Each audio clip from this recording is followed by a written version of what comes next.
Hello my dear friends, a very warm welcome to our series current affair cut short. दोस्तों, आप सभी को पता होगा कि ये जो current affairs cut short series है ये आपका यूपीएससी सीएसई प्रीलिम्स 2021 में बहुत ज़्यादा हेल्प करने वाली है। और आज का टॉपिक भी हमारा एक बेहद इंपॉर्टेंट और ज्वलंत करंट अफेयर के मुद्दे को दर्शाता है, that is zoonosis in food production. दोस्तों, आप सभी को पता है कि हम जो आज की डेट में कोरोना से जूझ रहे हैं, जैसे बहुत सारे देश क्लेम करते हैं कि ये लैब मेड है, आज की डेट में क्लेम करना स्टार्ट हो गया है, ठीक है। लेकिन स्टिल जो ऑफिशियल रिपोर्ट्स हमारे इंडियन गवर्नमेंट और साथ साथ majority of the government accept करती हैं, corona virus came from a wet market. कहाँ से आया था? Wait market. वेट मार्केट का मतलब क्या होता है? ऐसी जगह जहाँ से जानवरों को जिंदा खरीदा या बेचा जाता है, ठीक है। तो आई होप ये बिल्कुल क्लियर है कि आपको वेट मार्केट क्या होता है और वहाँ से कोरोना वायरस आया था। ऐसा माना जाता है कि बैट्स से पेंगोलिन में आया था और पेंगोलिन से हम में आया था। आई होप ये बिल्कुल क्लियर है, ठीक है। तो सबसे पहले देखते हैं कॉन्टेक्स्ट क्या है। कॉन्टेक्स्ट से भी पहले एक सिंपल सा क्वेश्चन मैंने आप लोगों के लिए फ्रेम किया है, प्लीज ट्राई कीजिए इसको सॉल्व करने का, ठीक है। क्वेश्चन है, consider following statements about zoonotic diseases. First, all zoonotic diseases are viral diseases, ठीक है। दूसरा, genome mapping can be an effective tool in managing zoonotic disease outbreak. Apart from that, the third statement is changes in agriculture practices may also lead to emergence or re-emergence of zoonotic diseases. I hope बिल्कुल crystal clear statements हैं तीनों ही तीनों, और आपको जज करना है कि इनमें से कौन से सही हैं, ठीक है। आपके ऑप्शन है 1 only, 2 and 3 only, 2 only and 3 only। इसका आंसर आपको मैं एंड ऑफ द लेक्चर या फिर डिस्क्रिप्शन बॉक्स में दोनों जगह ही दे दूंगा, ठीक है। तो अभी आप इसको अटेम्प्ट कीजिए। अगर आपको नहीं आता है तो डेफिनेटली आप पूरा लेक्चर देखने के बाद खुद ही जज कर पाओगे कि सही कौन सा ऑप्शन इसमें से होना चाहिए। बट प्लीज़ इसका स्टॉप करके आप कमेंट सेक्शन में जरूर इसको कमेंट करें, ठीक है। चलिए आगे चलते हैं, तो देखते हैं सबसे पहले कॉन्टेक्स्ट, ठीक है। तो सबसे पहले जो कॉन्टेक्स्ट की बात करूं, 3 ऑर्गेनाइजेशंस ने मिलकर, कौन कौन सी? 3 ऑर्गेनाइजेशन ने मिलकर के, पहला WHO वर्ल्ड हेल्थ ऑर्गेनाइजेशन, दूसरा world organization for animal health OIE, ठीक है, एंड तीसरा है that is UNEP united nation environment programme. क्या चीज? UNEP, ठीक है। इन तीनों ऑर्गेनाइजेशंस ने मिलकर के एक गाइडलाइन रिलीज की है, the guidelines to reduce risk of transmission of zoonotic pathogens to humans in food production and marketing chain, ठीक है। तो ध्यान रखना क्या है, जूनोटिक डिजीजेस के ट्रांसमिशन के रिस्क को कम करने के लिए कहां से कम करेंगे? आपका food production and marketing chain में, ठीक है। फूड प्रोडक्शन मतलब ऑब्वियस ही बात है जहां पे आपका मीट प्रोसेस हो रहा है ना, तो वहां पे वो लोग ट्राई करेंगे। और दूसरी चीज ट्रांसपोर्टेशन में, ठीक है।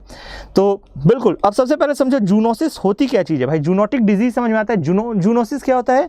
An infectious disease due to transfer of pathogen from animal to humans, ठीक है। ध्यान रखना, जूनोसिस कब बोलते हैं? जब एक इन्फेक्शियस डिजीज किसी एनिमल से ह्यूमन में ट्रांसफर होता है, उसको हम क्या बोलते हैं? जूनोसिस बोलते हैं, ठीक है। अब ध्यान दो, यहाँ पे जूनोटिक डिजीजेस होते हैं, कई तरह से ट्रांसमिट हो सकते हैं। कई तरह से ट्रांसमिट कैसे कैसे हो सकते हैं दोस्तों? ध्यान रखना, एक होता है वेक्टर बॉर्न डिजीज। क्या होता है? Vector borne disease. जैसे सपोज करो कि आपका एलिफेंटेसियसिस है, जो कि एक मॉस्किटो के थ्रू फैलता है, हाथी पांव जिसको बोलते हैं, ठीक है। डेंगू है, ये भी एक तरह से मच्छर से फैलता है। तो ये सारे वेक्टर बॉर्न डिजीज होंगे। क्या होंगे? Vector borne disease. प्लीज आप ये ध्यान रखेंगे, वेक्टर बॉर्न डिजीज होंगे। इसके अलावा आपके होते हैं एयरबॉर्न और वाटरबॉर्न डिजीजेस, ठीक है। तो अगर आप मतलब कुछ ऐसे भी डिजीज होते हैं जूनोटिक, जैसे कोरोना था, इट वाज एयरबॉर्न, ठीक है जूनोटिक बट स्टिल एयरबॉर्न है, ठीक है। फूड बॉर्न अगर मैं कहूँ तो आप देखिए सार्स बहुत रिसेंट में फैला था। अभी रिसेंट में एक और रिपोर्ट आई थी आपका H10N3 बर्ड फ्लू, ठीक है। ये बर्ड फ्लू क्या था? फूड बॉर्न था, क्योंकि लोग खा रहे थे इन्फेक्टेड चिकन को और उसके कारण उनको वायरस हो रहा था। एक्चुअली लोग नहीं खा रहे थे बट स्टिल इट वाज मतलब क्या कहते हैं, खाने से बहुत ज़्यादा नहीं हो रहा था, अंडर कुक्ड मीट खाने से हो रहा था, ठीक है। और उस समय ये भी डायरेक्टिव आया था कि आप रॉ एग कंज्यूम ना करें, ठीक है। इसके अलावा प्रॉक्सिमिटी और डायरेक्ट कॉन्टैक्ट टू एनिमल्स, तो ये वेट मार्केट का सबसे कॉमन एग्जांपल है। फॉर एग्जांपल आप कोरोना वायरस देखिए, ठीक है। तो ये वहीं से आया था और बाद में ये कैसा बन गया? एयरबॉर्न बन गया, ठीक है। ध्यान रखिए, एयरबॉर्न बन गया, ठीक है। आप स्मॉल एक टाइम पे काउ पॉक्स भी होता था। काउ पॉक्स क्या होता था? एयरबॉर्न होता है, क्योंकि जो दूह रहा था बंदा, उसको सडनली हो जाता था, है ना। तो ये कैसे हो रहा था? एक तो प्रॉक्सिमिटी के कारण एयरबॉर्न हो रहा था, ठीक है। आई होप ये बिल्कुल क्लियर है।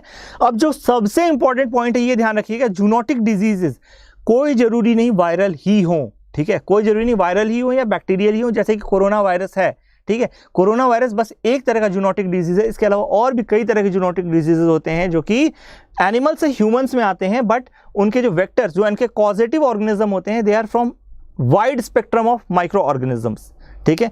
फॉर एग्जाम्पल आप bacteria, viral, parasitic and fungal, ठीक है। तो ये ध्यान रखना सारे के सारे हो सकते हैं, ठीक है, बैक्टीरियल, वायरल, पैरासाइटिक और फंगल, ठीक है। आप ध्यान रखिए पैरासाइटिक मतलब नेमाटोड भी इसमें आ सकते हैं, ठीक है, फाइलेरियसिस जैसे बीमारी है, ठीक है। तो ये सारी चीजें ध्यान रखिएगा। अब देखिए, as per national centre for disease control about 75% of emerging and re emerging infections are zoonotic, ठीक है। तो ये ध्यान रखिएगा कि अभी जो national centre for disease control है, ये डेटा आप याद रखिए इस ऑर्गेनाइजेशन को, इसको आप मेंस एग्जाम में कोट करेंगे, प्लीज ध्यान रखिए। मेंस से रिलेटेड इस पे कोई भी सवाल आता है तो आप इस ऑर्गेनाइजेशन को कोट करेंगे, national centre for disease control. इसने रिपोर्ट निकाली है और इसने कहा है आज की डेट में जो emerging and re emerging infections हैं, दे आर मोस्टली जूनोटिक, ठीक है।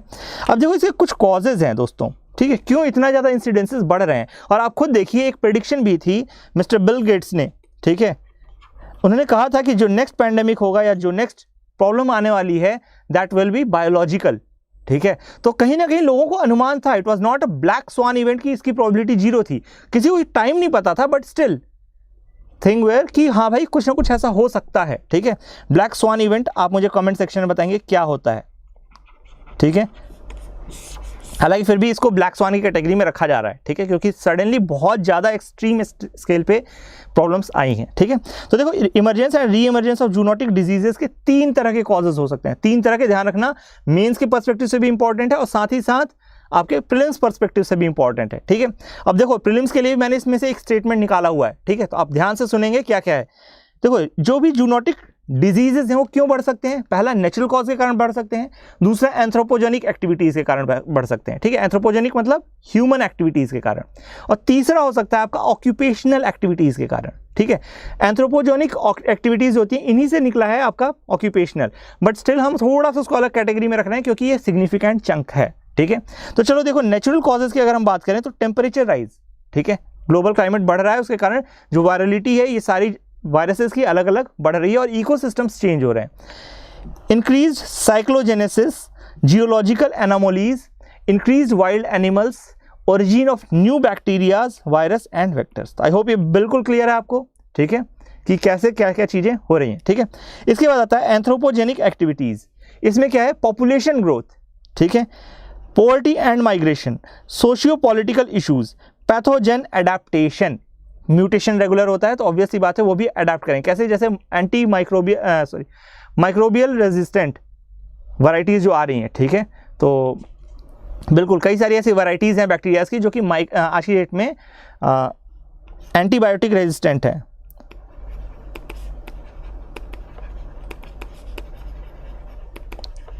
बेस्ट एग्जांपल दूं, MDR-TB, multiple drug resistant TB, and XDR-TB, ठीक है। ये हमारा खुद का क्रिएशन है क्योंकि हमने टाइमली और सही तरीके से दवाई नहीं दी, ठीक है। Food habit changes, poor health care research, Orthodox nursing practices, तो ये सारी चीज़ों के कारण आपका क्या हो रहा है, कहीं ना कहीं जूनोटिक डिजीजेस को प्रमोशन हो रहा है। इसके अलावा ऑक्यूपेशनल चेंजेस में क्या क्या हो सकता है आप खुद देखिए, agriculture practice changes too can lead to emergence and re emergence of zoonotic diseases. अब ऐसा क्यों, क्योंकि ऑब्वियस सी बात है जब हमारी एग्रीकल्चर प्रैक्टिसेस चेंज होती हैं तो उसके हिसाब से जो कीड़े मकोड़े होते हैं वो भी बदलते हैं, ठीक है, और कई बार फंगस और इस टाइप की चीज़ें ही बदलती हैं। आज की डेट में हम मोनोकल्चर पे बहुत ज़्यादा जोर दे रहे हैं, HYV सीड्स पे बहुत ज़्यादा जोर दे रहे हैं, इन सभी के कारण बहुत तरह की प्रॉब्लम्स आती हैं दोस्तों, ठीक है। जो पेस्ट्स का नेचर है वो अपने आप में बदल जाता है और फिर हमारे सामने ऐसी बड़ी बड़ी प्रॉब्लम, जूनोटिक डिजीजेस की बड़ी बड़ी प्रॉब्लम्स खड़ी हो जाती हैं, ठीक है। इसके बाद आता है increased consumption of animal protein, ठीक है। एनिमल प्रोटीन का बहुत ज़्यादा कंजम्पशन करने से भी आपको प्रॉब्लम हो सकती है, क्योंकि आप खुद देखिए बर्ड फ्लू कैसे फैल रहा है, बर्ड के थ्रू फैल रहा है, ठीक है। इसके अलावा जब ऑब्वियस ही बात है जब एक्सेस आप प्रोटीन कंज्यूम करोगे तो उसके लिए कोई ना कोई मार्केट बनेगा, तो जूनोटिक फौना में भी ट्रेड होना स्टार्ट हो जाएगा, ठीक है। तो चाइना में माओ जेडोंग ने एक टाइम पे चलाया था कि क्या कहते हैं, जितनी भी स्पैरोज हैं सबको मार डालो, ठीक है। जब सबको मार डाला गया स्पैरोज को तो फिर क्या हुआ, आपका वहाँ पे बहुत ज़्यादा अकाल पड़ने लग गया और उस कारण से लोग जब थे क्या कहते हैं वहाँ पे बहुत ज़्यादा वाइल्ड लाइफ खाने लग गए, है ना। हालांकि स्टिल सस्पिशंस आर देयर कि क्या कहते हैं ये जो वायरस है कोरोना वायरस, जो एक जूनोटिक डिजीज जिसको क्लेम किया जा रहा है, it may be lab made, ठीक है, ध्यान रखिएगा। अभी भी ऐसे कयास लगाए जा रहे हैं क्योंकि इसका इंटरमीडिएरी ऑर्गेनिज्म नहीं मिला है, ठीक है। तो इंडियन गवर्नमेंट भले मानती है लेकिन अनऑफिशियली तो कई लोग कयास लगाते ही है ना। चलिए, medication and research on domestics, seasonal migration of flora and fauna. तो दोस्तों अभी आपको पता होना चाहिए, India was very much worried about H10N3 but still India is safe, क्योंकि इंडिया जिस एरिया में मिला है, ठीक है, जिस एरिया में मिला है ये H10N3, वहाँ से जो बर्ड माइग्रेट करती हैं उसके रूट में नहीं पड़ता है, ठीक है। तो still India is safe, but still एक चीज़ ध्यान रखने वाली बात है कि बर्ड फ्लू जो है ये बहुत ज़्यादा फैटल डिजीज़ है। नियर अबाउट इसकी 50% मॉर्टैलिटी है, which is very very high. Corona virus में सोचिए 5% फैटलिटी थी और उसके केस में हमारी बैंड बच गई थी। तो फिर इस केस में अगर ये बहुत तेज़ी से फैलता है तो उस केस में हमारे साथ क्या हो सकता है, ठीक है।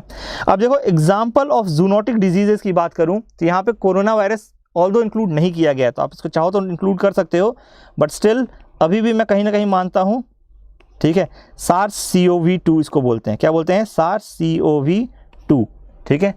Novel corona virus, SARS-CoV-2 is the name of disease, ठीक है। ये वायरस का नाम है नोवेल कोरोना वायरस, ठीक है, और ये डिजीज का नाम है SARS-CoV-2। आप प्लीज इसको ध्यान रखें, कंफ्यूज नहीं होंगे, ठीक है। इसके अलावा एक और केस मिला था hanta virus, but it was not that much virulent. तो hanta virus was found in pigs. Hanta virus किस में मिल रहा था, पिग्स में मिल रहा था, ठीक है।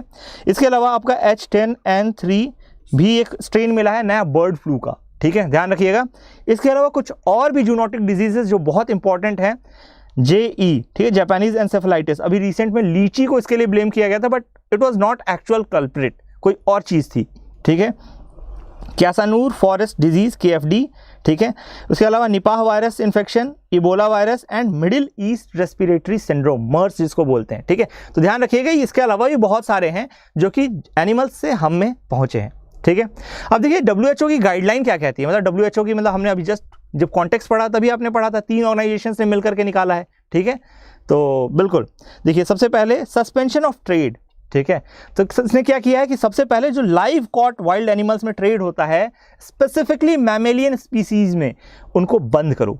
क्यों? क्योंकि mammals are our closest relative, और वहां से कोई वायरस अगर है तो उसके सबसे ज़्यादा प्रोबेबिलिटी होती है ह्यूमंस में ट्रांसमिट होने की। फॉर एग्जाम्पल आप देखिए, बैट भी एक तरह का मैमल था एंड पैंगोलिन भी एक तरह का मैमल है, जिन दोनों को सबसे प्राइम सस्पेक्ट माना जा रहा है, ठीक है, ध्यान रखिएगा ये चीज़। इसके अलावा shut down food markets that sell them. Obvious ही बात है, वेट मार्केट को बंद करने के बहुत ज़्यादा डिमांड चल रही है आज की डेट में हर जगह पे, but it is a food habit of whole south east Asia, और इसीलिए मैं अभी भी क्लेम कर रहा हूँ, या मतलब मैं कह रहा हूँ कि मे बी जो हमारा कोरोना वायरस था it was lab made, may be, I am not very sure, क्योंकि गवर्नमेंट खुद नहीं इस बारे में डिटेल में ओपन होकर बोल रही है, ठीक है।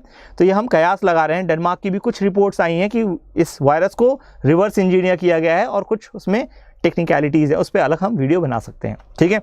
तो अभी हमें मुद्दे की बात पे फोकस करनी है जो कि UPSC से रिलेटेड। चलिए वापस आइए, WHO गाइडलाइंस की अगर मैं बात करूं तो पहली चीज़ सस्पेंशन ऑफ ट्रेड, ठीक है। किसी भी तरह के लाइव एनिमल में, आप वाइल्ड लाइफ में स्पेसिफिकली, और स्पेसिफिकली मैमल को टारगेट करके आप ट्रेड नहीं करोगे, ठीक है। इसके अलावा आपके रेगुलेशंस को स्ट्रेंथन करने की भी बात कही गई है। For example hygiene and sanitation, आज की डेट में गवर्नमेंट फिक्स करके चल रही है कि आपको मास्क लगा के ही चलना है, ठीक है, आपको रोड पे से पच नहीं थूकते चलना है, ठीक है। तो ये सारी चीज़ें बहुत गंदी आदत होती हैं, मतलब डेफिनेटली बहुत गंदी आदत है, और यूपी बिहार में तो स्पेसिफिकली ये चीज़ बहुत गंदी आदत है, ठीक है ना। तो ध्यान रखो, हाइजीन एंड सैनिटेशन जितना बेहतरीन तरीके से मेंटेन कर सकते हो मेंटेन करो। छींक आ रही है तो छींकने का ये सही तरीका नहीं है कि मास्क उतारा, छींक दिया, उसके बाद फिर मास्क लगा लिया। ये बहुत लोगों की आदत हो गई है और इट इज़ टू बैड, ठीक है। उसका मतलब नहीं रहता मास्क लगाने का जब आप उतार के छींक रहे हो तो, ठीक है। Measures for crowd control and physical distancing, hand washing, sanitising stations should be introduced in market settings. इसके अलावा conduct risk assessment, time to time risk assessment जरूरी है। Collect and study evidence base for developing regulation. तो ध्यान रखना, data basis पे हमें regulation बनानी चाहिए। फॉर एग्जांपल अगर रिसेंट में सेकेंड वेव में हम देखें तो हमें पहले वेव से ही सीखना चाहिए था कि जब भी मुंबई और दिल्ली कोरोना वायरस से अफेक्टेड हुए हैं तो दे आर इनिशियल इन्फेक्शन के चांसेस हैं, और यहाँ से पूरे देश में फैल जाएगा कोरोना वायरस। तो हमें पहले ही सतर्क हो जाना चाहिए था, बट हम सोते रहे, ठीक है, काफ़ी लंबे समय तक हम सोते रहे, ठीक है। तो इसीलिए एविडेंस बेस्ड रेगुलेशन आपको लाने पड़ेंगे, ठीक है। Capacity building, adequately trained food inspector to ensure compliance with regulation and accountability. तो यहाँ दोनों चीज़ तय करने की जरूरत है। जैसे चाइना कतई अकाउंटेबिलिटी लेने को तैयार नहीं होता है, ऐसा हम नहीं चलने दे सकते हैं, ठीक है। ये चाइना के रिस्पेक्ट में नहीं, ये ओवरऑल इंटरनेशनल ऑर्डर के रिस्पेक्ट में कहा गया है कि हर देश को ऐसा करना है और दे शुड बी अकाउंटेबल, ठीक है। उनको अकाउंटेबिलिटी जरूरी है इंश्योर करवाना, ठीक है। ओके, अब देखो इसके अलावा सर्वेलेंस सिस्टम की भी बात कही गई है। सर्वेलेंस सिस्टम भी सेटअप किए जाएंगे, जैसे कि early warning for pathogen emergence will help expedite development of control measures, ठीक है। अगर आप अर्ली वार्निंग दे पा रहे हो, जैसे चाइना से हमें बहुत पहले अगर वार्निंग मिल गई होती, WHO ने पहले इसको एपिडेमिक घोषित कर दिया होता, तो हम जरूर अपने आप को समेट पाते और बहुत सारे देश हो सकता है बहुत पहले लॉकडाउन लगा करके इतना बड़ा इसको एपिडेमिक नहीं बनने देते, ठीक है। बट शुरुआत में WHO भी डिनाई करता रहा और चाइना भी डिनाई करता रहा, ठीक है, जस्ट फॉर पावर गेम, ठीक है। इसके अलावा अवेयरनेस की बात करें तो developing and implementing food safety for information campaign for all stakeholders. अच्छा, अब देखो चैलेंजेस क्या क्या हो सकते हैं किसी भी जूनोटिक डिजीज को कंट्रोल करने के लिए। तो सबसे पहला है आइडेंटिफिकेशन ऑफ डिजीज, ठीक है। डिजीज को आइडेंटिफाई कैसे करोगे, ठीक है। हो सकता है 4-5 में फैल रहा हो तो उसकी वायरलिटी कैसे जज हो जाएगी, ठीक है। तो रैंडम डिजीज भी तो आते हैं। आप जैसे आप देखिए कोरोना वायरस फर्स्ट टाइम जब आया था तो हमें क्या लग रहा था, एक नॉर्मल फ्लू होगा, है ना। सर्दी खांसी बुखार हुआ, आपने सर्दी खांसी की ट्रीटमेंट दी, 4 लोग ठीक हो गए, 4 लोग बीमार होकर मर गए। तो हर एक बार आपको RT-PCR करवाना पड़ेगा सर्दी खांसी के लिए, ऐसा तो नहीं हो सकता ना कि आप मुझे छींक आई है, I am going for RT-PCR। तो इसीलिए identification of disease is quite difficult in these cases, ठीक है।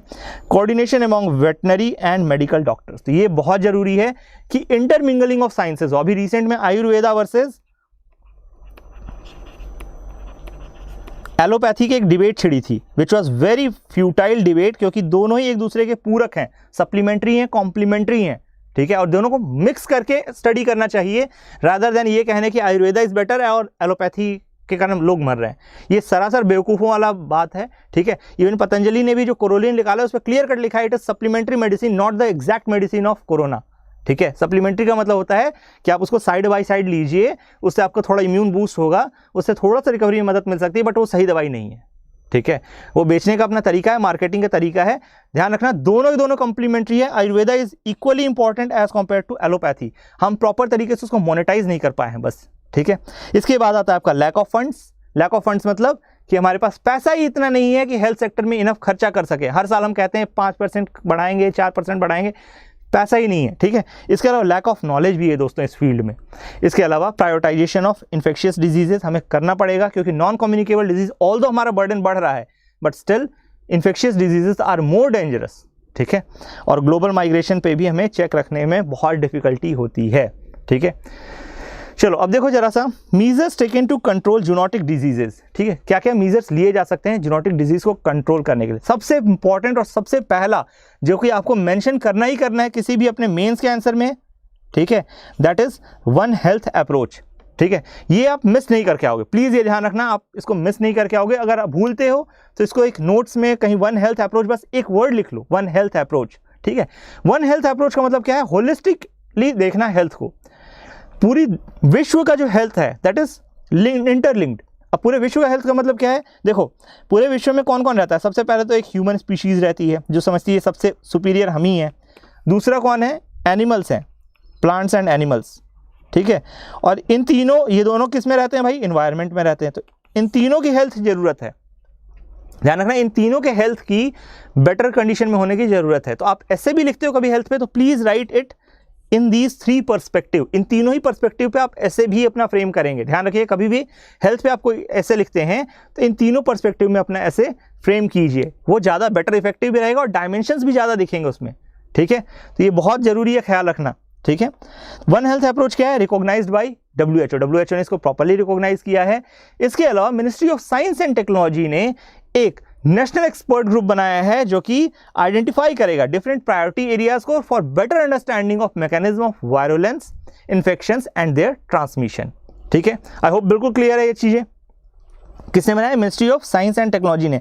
तो दोस्तों ये एक इमर्जिंग कॉन्सेप्ट है वन हेल्थ अप्रोच, जो कि आपको अपने आंसर में उतारना ही उतारना है, ठीक है। इस पे भी डेडिकेटेड होकर एक प्रीलिम्स क्वेश्चन आ सकता है, क्योंकि वन हेल्थ अप्रोच का कई तरह से ऑप्शंस में घुमाया जा सकता है आपको, ठीक है। तो आपको ध्यान रखना होलिस्टिक कवरेज है of all the component of our surrounding, ठीक है। आप इन्वायरमेंट भी यहाँ देख रहे हो, एनिमल्स को भी देख रहे हो, ह्यूमन हेल्थ की भी बात करते हो, ठीक है। ह्यूमन हेल्थ की बात करूँ तो जरा सा एक बार इसके क्या क्या चीज़ें फैक्टर्स हैं वो देख लो, ठीक है। सबसे पहले anti microbial resistance, infectious diseases, non communicable diseases, human medicine, वो स्पेलिंग गलत है, MEDICINE है, ठीक है। तो ध्यान रखना ये ह्यूमन मेडिसिन है, प्लीज़ ये ध्यान रखेंगे। पब्लिक हेल्थ, सोशल नेटवर्क, ठीक है। अब इन दोनों के बीच में भी कुछ क्रॉसओवर होते हैं, ठीक है। Human health and environmental health के बीच में भी कुछ क्रॉसओवर होते हैं। तो इसमें क्या हो जाएगा, इवोल्यूशनरी मेडिसिन, ठीक है। इन्वायरमेंटल हेल्थ किसके कारण और प्रॉब्लम में आ रही है, जैसे देखिए आप urbanisation, cycles and reservoir, ecology, ecotoxicology, ठीक है। इकोटॉक्सिकोलॉजी मतलब इन्वायरमेंट को कौन कौन नुकसान पहुंचा रहा है, जैसे आपका POP है, परसिस्टेंट ऑर्गेनिक पॉल्यूटेंट्स हैं। फिर आपका लीगल फ्रेमवर्क, कल्चरल प्रैक्टिसेस भी आपका नुकसान पहुंचाते हैं कई बार। और फिर एनिमल की अगर हम बात करें तो ह्यूमन एनिमल रिलेशन, ठीक है। फिर डोमेस्टिकेशन, ये भी एक बहुत बड़ा फैक्टर बना कि एनिमल हेल्थ बिगड़ी, है ना। हम सर्टेन ब्रीड्स को प्रमोट करते हैं, फॉरेन से ब्रीड उठा करके लेते आते हैं, है ना। जैसे आप देखिए आज की डेट में फॉरेन पेट डॉग्स पालने का बहुत शौक चला है। हस्की हो गया और एक बियर की तरह होता है, उसको आप उठा करके लेकर चले आते हो। They are not apt for Indian climate. देसी कुत्तों को आप रोड पे छोड़ देते हो, है ना। तो ये चीज़ें बहुत दिक्कत वाली चीज़ें हैं, बहुत गलत तरीके से हम लोग प्रोजेक्ट कर रहे हैं चीज़ों को, ठीक है। वेटनरी मेडिसिन, जूनोसिस एंड एपीजूटाइज, ठीक है। आई होप ये क्लियर है आपको, ठीक है। अच्छा, जो दूसरा वन हेल्थ अप्रोच के बाद आप जो दूसरा टर्म डिस्कस करोगे that will be integrated disease surveillance programme, ठीक है, IDSP। ये गवर्नमेंट के स्टेप्स हैं दोस्तों, ये ध्यान रखना बहुत इंपॉर्टेंट है, ठीक है। Strengthens the disease surveillance by establishing decentralised state based surveillance system, ठीक है। Detect early warning sign signals for timely and effective public health action, ठीक है। तो ये ध्यान रखना, इंटीग्रेटेड डिजीज सर्वेलेंस प्रोग्राम में हर फैक्टर को इंटीग्रेट करके, इनकॉर्पोरेट करके हम आगे बढ़ाएंगे, ठीक है। आई होप बिल्कुल क्लियर है आपको ये चीज़। इसको ध्यान रखो, कौन चला रहा है इंटीग्रेटेड डिजीज सर्वेलेंस प्रोग्राम को, national centre for disease control चला रहा है, ठीक है। इसके लिए नोडल एजेंसी कौन सा है, national centre for disease control. आप इसको रट लेंगे, इसकी जो मिनिस्ट्री है that is ministry of health and family welfare. तो ये भी एक पोटेंशियल क्वेश्चन है आपका प्रीलिम्स का। दोस्तों ध्यान रखना, प्रीलिम्स के क्वेश्चन जो होते हैं ना आपके एलिमिनेशन से बनते हैं, ठीक है। बहुत सारे आपको जेनरिक स्टेटमेंट दे देगा और उस पर फिर आगे सवाल पूछ देता है, ठीक है। तो जेनरिक स्टेटमेंट तो आप कवर अप कर लोगे, प्रॉब्लम इसी टाइप के छोटे छोटे फैक्ट्स में आती है, ठीक है। जैसे IDSP is under which ministry, तो ये ऑब्वियस ही बात है, आपको जनरलाइज में तरीके समझ में आ जाएगा कि ये तो हेल्थ एंड फैमिली वेलफेयर है। लेकिन national centre for disease control के बजाय कोई और दे देगा आपको ऑर्गेनाइजेशन, ठीक है, वहां आप फंस जाओगे, ठीक है। चलो तब चलो थर्ड वाला देखो, national programme for containment of anti microbial resistance, ठीक है। ये भी बहुत इंपॉर्टेंट है क्योंकि देखो MDR XDR TB बढ़ रहा है, तो हम उसके हिसाब से भी प्रोग्राम चला रहे हैं, ठीक है। और इसके अलावा एक और वेरिएंट था जिसको न्यू दिल्ली के नाम पे रखा गया है, वो बैक्टीरिया था और ये स्पेसिफिकली टारगेट किया गया था इंडिया को। आप उस वेरिएंट का नाम बताएंगे, वो एक बैक्टीरिया है जिसको न्यू दिल्ली के नाम पे रखा गया है, ठीक है। और ये स्पेसिफिकली उस समय सोचिए टारगेट किया गया था इंडियन टूरिज्म को, क्योंकि इंडिया में मेडिकल टूरिज्म बढ़ रहा है, ठीक है। अब लकीली WHO ने अपनी पॉलिसीज चेंज की है एंड अल्फा डेल्टा बीटा ये सारे वेरिएंट्स ले आ दिए। उधर भी कोरोना वायरस का नाम रख दिया, सार्स कोरोना वायरस जो भी है, मतलब नोवेल कोरोना वायरस। तो अब जो प्लेस स्पेसिफिक है वो नहीं रखा। आपने अभी रिसेंटली देखा होगा, मैंने जूनोटिक डिजीजेस के एग्जाम्पल दिए थे, है ना। वहाँ पे आप देखिए मर्स क्या है, मिडिल ईस्ट मतलब कि आपका अरेबियन एरिया में हो रहा है। तो आपको जगह के नाम पे ही रखना एक ट्रेडिशन था पहले से, इट वाज नॉट न्यू कि हम उसको वुहान वायरस बोल रहे थे, ठीक है। लेकिन चाइना की डिप्लोमेटिक पावर आज की डेट में इतनी स्ट्रांग है कि वो रूल्स को बदलवा देते हैं, बहुत आराम से बदलवा देते हैं, ठीक है। और डेफिनेटली चाइना आज की डेट में सुपर पावर बनने का एस्पायर कर रहा है और उसके लिए उसको अपनी इमेज को बहुत क्लीन रखना जरूरी है और इसके लिए वो हर काम कर रहा है, हर कदम उठा रहा है, ठीक है। चलिए, इसके अलावा हमें एक और चीज़ ध्यान रखनी है कि हमारे पास इफेक्टिव लैबोरेटरी सिस्टम्स होने चाहिए, इंटरसेक्टोरल कोऑर्डिनेशन जरूरी है for prevention of control of zoonotic diseases. इसके अलावा जीनोम मैपिंग ऑफ एनिमल्स बहुत जरूरी है दोस्तों। क्या जरूरी है? Genome mapping of animals. वो कैसे हेल्प करेगा? क्योंकि देखो हमें हमेशा इंटरमीडिएरी ऑर्गेनिज्म ढूंढना होता है, ठीक है। फॉर एग्जांपल अगर हम कहें कोई भी वायरस उठा लो, जैसे इसके पहले भी आया था बर्ड फ्लू ही मान लो, ठीक है। तो बर्ड फ्लू ह्यूमंस में आया था, राइट, घूम फिर के ह्यूमंस में पहुंचा था, बट ह्यूमंस में डायरेक्टली थोड़ी ना पहुंच जाएगा। ऑब्वियस ही बात है ये बर्ड से आया था, बर्ड से भी डायरेक्ट हो सकता है ना आया हो। क्यों? क्योंकि ऑब्वियस ही बात है बर्ड्स जो होती हैं दे आर एवियन ग्रुप के, मतलब प्राणी हैं वो, ठीक है, दे आर नॉट मैमल्स। तो हो सकता है बर्ड्स में भी कुछ म्यूटेशन हुआ हो जो कि वो ह्यूमन के लिए एप्ट बना हो और फिर जा करके आया हो। तो इसीलिए जीनोम मैपिंग हम करेंगे तो हम ट्रैक रख सकते हैं कि कौन सा बैक्टीरिया, कोरोना वायरस या कोई भी वायरस, किसी भी तरह का वायरस कब और कैसे म्यूटेट हो रहा है और वो कैसे आगे ह्यूमंस को अफेक्ट कर सकता है। कौन कौन से ऐसे स्ट्रेन्स हैं जो कि ह्यूमंस को प्रॉब्लम में कर सकते हैं, प्रॉब्लम में डाल सकते हैं। फॉर एग्जांपल अगर मैं बोलूं तो जीनोम मैपिंग का ही एक बहुत आगे का एग्जांपल है जीनोम एडिटिंग, जीन एडिटिंग, ठीक है। तो जीन एडिटिंग अगर आज की डेट में अनएथिकल है ना, सुपर बेबीज जो आप बोलते हो, बट चाइना में ऐसे क्लेम्स हैं कि चाइना ने फर्स्ट डिजाइनर बेबी प्रोड्यूस किया है which is resistant to AIDS, ठीक है, उसको एड्स होगा ही नहीं। तो जीन मैपिंग करोगे तो उसके आगे का स्टेप जीन एडिटिंग भी लगा सकते हो, ठीक है। तो लेकिन नॉलेज तो होना चाहिए ना, इसीलिए जरूरी है, ठीक है। ये हालांकि अनएथिकल है, gene editing is unethical. Super designer babies या सुपर बेबीज जो कह सकते हो, डिजाइनर बेबीज या सुपर बेबीज, ये आपका अनएथिकल माने जाते हैं, ठीक है, क्योंकि आप अनड्यू एडवांटेज दे रहे हो कि सर्टेन सेक्शन को आप आर्टिफिशियली म्यूटेट करवा रहे हो, उसका आपको फ्यूचर नहीं पता कि वो किस तरह से डेवलप करेगा। आपने तो एक म्यूटेशन डाल दिया, बट वो म्यूटेशन चलते चलते चलते चलते किस तरफ चला जाएगा कौन जानता है। जैसे अब ये देखिए कोरोना वायरस का जो क्लेम है वो तो यही है ना कि आपके वायरस लैब में बने थे, उसके बाद फिर उसको बैकलिंक किया गया है अपनी इज्जत बचाने के लिए, है ना। तो आप खुद देखिए, इसने एक वायरस में म्यूटेशन किया और वो म्यूटेट होकर अल्फा, बीटा, डेल्टा, गामा तक बन चुका है, ठीक है। कितने सारे वेरिएशंस हो चुके हैं, तो हमारे हाथ में अब कंट्रोल में तो रहा नहीं वो चीज़, है ना। तो ध्यान रखिए, ये बहुत इंपॉर्टेंट है। अच्छा चलिए अब वे अहेड देखिए। तो वे अहेड की बात करें तो for controlling, eradicating and intervening one needs to work at different level. कई सारे लेवल्स पे काम करना जरूरी है। For example pathogen level, pathogen level पे रेगुलर बेसिस पे जीनोम मैपिंग होनी चाहिए। कोई भी डिजीज आए, आपको जरा सा भी शक होता है कि ये कोई नया वायरस है, नया स्ट्रेन है, नया तरह का बैक्टीरिया, फंगाई है या कोई नए तरह का पैथोजन है, please go for genome mapping, ठीक है। इससे हमें बहुत ज़्यादा एड मिलेगी, हेल्प मिलेगी फ्यूचर में किसी भी डिजीज़ को कंट्रोल करने के लिए, ठीक है। इसके अलावा इंडिविजुअल लेवल पे अगर हम कहें तो वहाँ पे न्यूट्रिशनल स्टेटस बढ़ाना जरूरी है। आप खुद देखिए आज की डेट में भी जो मेजॉरिटी ऑफ द डेथ है they are due to comorbidities.